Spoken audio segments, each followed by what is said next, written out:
This course is provided as a public service by the Medical Consumers Association in Australia. It is intended for general information and public awareness, but particularly for those such as consumers, community groups, lawyers, and insurance officers who need to evaluate and employ psychological services. It does not teach any techniques. Rather, it examines the principles which underlie the science so they can recognize best practice. As an open learning course, it relies on peer scrutiny. The activities are not marked right or wrong. Therefore, certification cannot be offered for participation. Any use of this resource for professional development of psychologists or other professionals will be subject to the policies of their local accrediting authority. Forensic psychology is a branch of applied psychology which evolved to fit the needs of the legal and justice systems. The terms clinical psychologist and forensic psychologist refer mainly to their areas of application.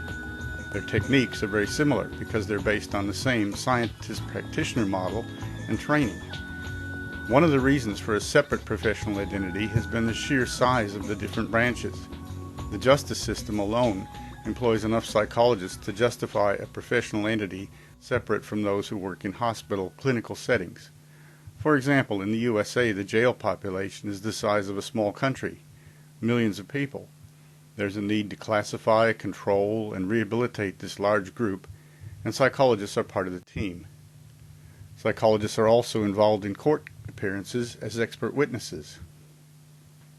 Common referrals which require forensic psychological assessment include brain damage, harassment, work stress, chronic pain, criminals and their victims, criminal responsibility, competence, testamentary capacity, child custody, and child abuse. Many forensic sciences have become so familiar on TV that they are just described in terms such as, "We'll send this to forensic," referring to that collection of techniques such as fingerprint analysis, ballistics, and DNA. These have become so well accepted that they now seem the hard evidence in many court cases. In their time, however, each of these had to pass the same hurdles of acceptance as are posed for forensic psychology.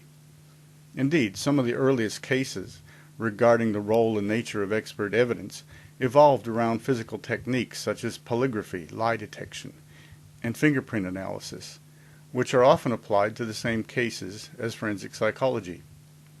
These sciences and technologies are themselves subject to error. Often this is because the actual data available is incomplete, such as a partial fingerprint or traces of a chemical. The famous Lindy Chamberlain case in Australia was originally decided on the basis of such minute traces of what was taken as blood, and the case was later overturned. Forensic psychology could be expected to have at least as tortuous a path to acceptance.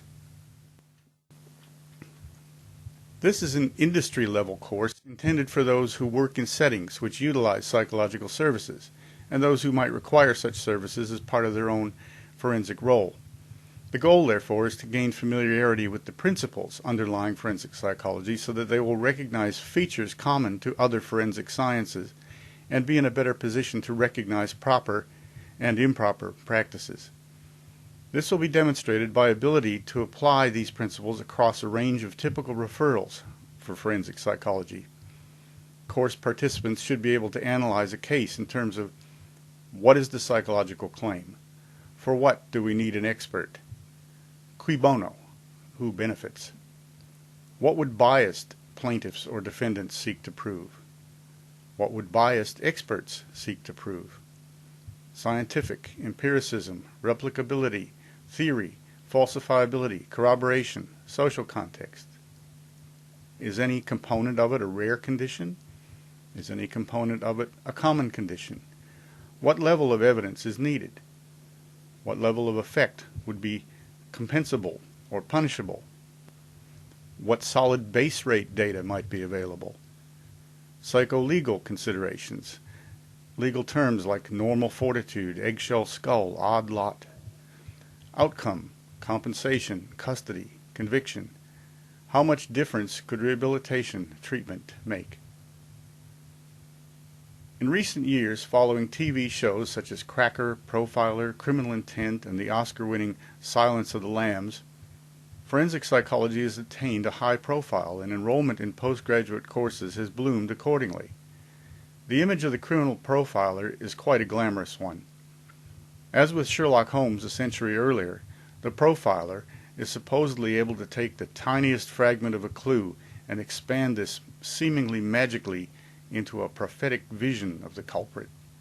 The most famous examples of this were the 1950s predictions of pioneer profiler psychiatrist Dr. James Russell.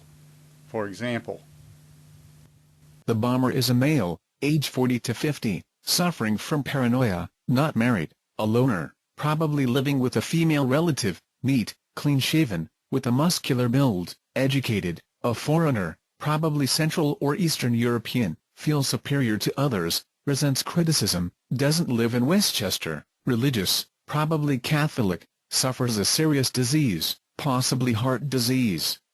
When you catch him, he'll be wearing a double-breasted, button suit. The media shrink is usually a practitioner who comes across as knowledgeable across the entire spectrum of human behavior. Like a talk show dream analyst, they always have an answer.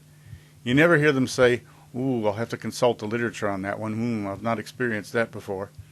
The public expects an instant answer, as though they'd read and memorized some vast catalog of human behavior symptoms, each associated with a canned interpretation. The reality is a less glamorous laboratory profession.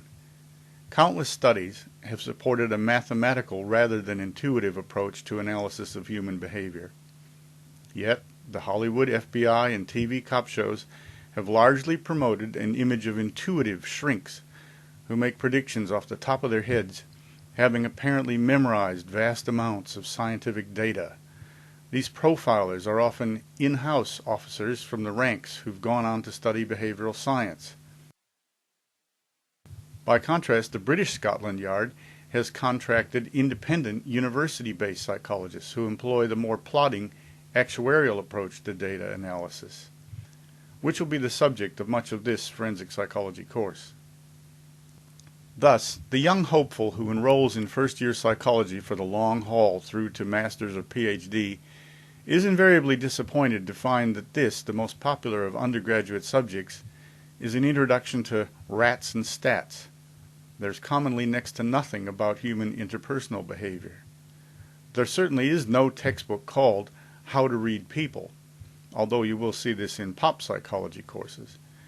The idea behind this is to weed out touchy-feely types who are attracted to psychology as a helping profession and to implant the notion of a scientist practitioner, which has been the model promoted in recent years. The result is supposed to be someone who will not be afraid to go toe-to-toe with medical practitioners in a scientific forum, case conference, or in the witness box. Charles Dickens described the English legal system as the bleak house. The bleak house which gives to man it might the means abundantly of wearying out the right. The psychologist, like others in the forensic sector, is most usually paid by the moneyed might, i.e. the government, the insurance industry, and management. Indeed, their deep pockets have led to a public perception of Santa Claus judges doling out money on flimsy claims. Even if the direct client is a worker or patient, the payment usually flows through a third party, such as legal aid, and even when from the client's own pocket, this is usually with the expectation that the client will win this back as part of the settlement. Forensic psychology is subject to legislative changes and community perceptions.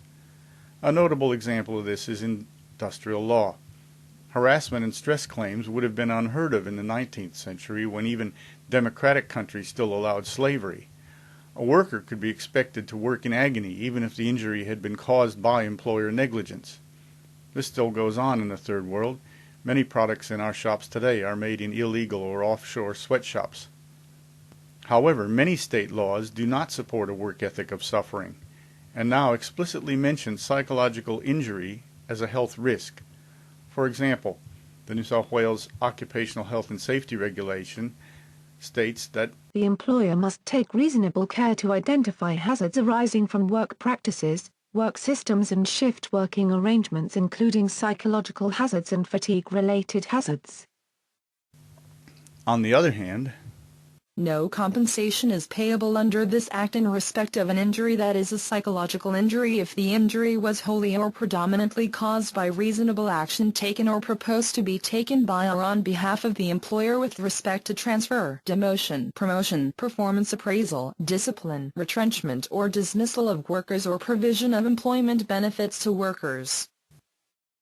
this wording can be expected to lead to conflicts, as management and the insurer would have a motive to claim that any action they took was reasonable, and the worker a motive to claim lack of reasonable care.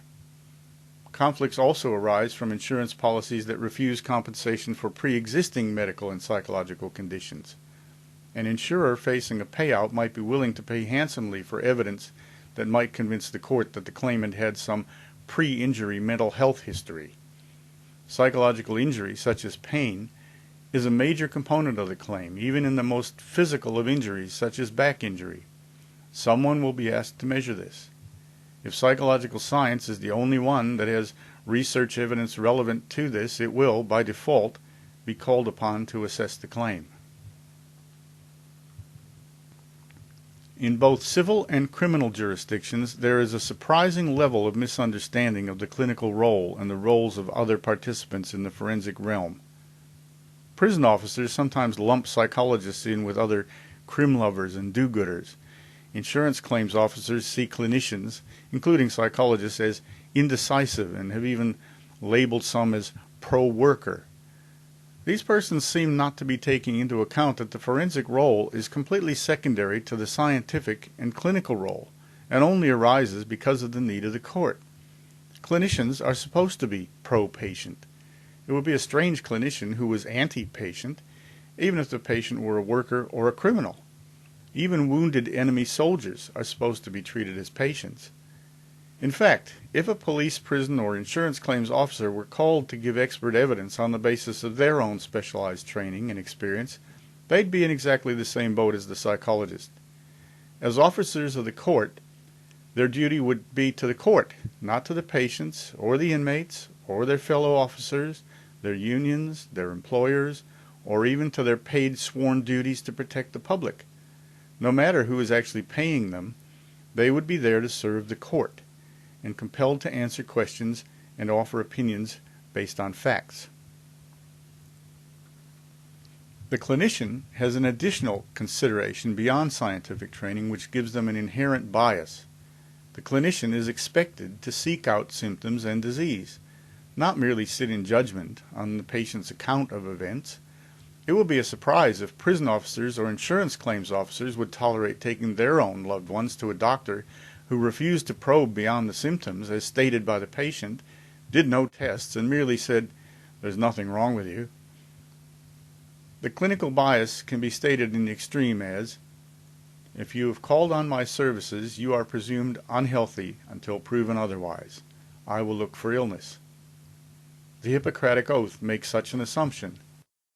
Whatever houses I may visit, I will come for the benefit of the sick, remaining free of all intentional injustice. The legal bias, however, is that a claimant has onus of proof and could be presumed healthy until the claimant proves otherwise. A fundamental requirement of any judicial system is that the person who desires the court to take action must prove his case to its satisfaction. This means that, as a matter of common sense, the legal burden of proving all facts essential to their claims normally rests upon the plaintiff in a civil suit or the prosecutor in criminal proceedings. There is a natural, inherent conflict between these two biases.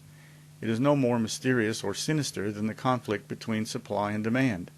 Forensic psychology must span this gap because it is as a clinician and or scientist whose natural duty is to seek out symptoms and diseases that they've been asked to act in the employ of the legal system as an expert witness to the court.